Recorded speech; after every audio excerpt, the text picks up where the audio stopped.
Hey, this is the Sober Chef here, and I'm showing you the 3 pans we use all the time in this household. So first off are our non-stick pans, which these pans we got at Costco. I don't know how much they were, but it came in a 3-pack. And they have this wonderful dot right here that will turn red when it's hot enough.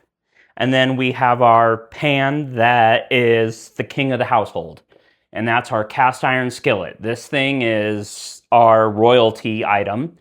You don't have to spend an arm and a leg. I've seen some on Amazon for over $100, but we spent this one and got $40 for it. And cleaning it is very easy. You just use kosher salt and something as basic as this.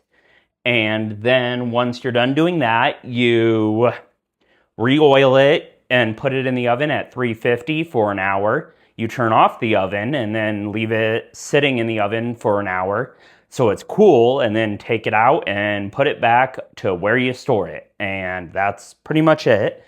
And with cast iron, there are so many good things you can cook. I cook a lot of blackened chicken, a lot of blackened fish.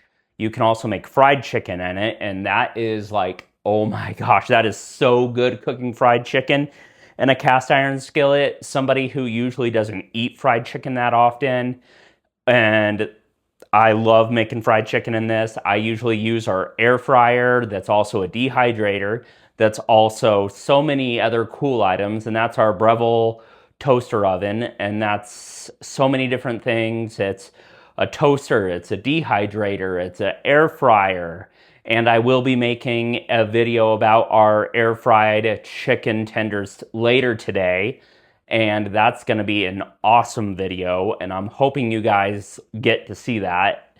And those are the main pans we use in this household.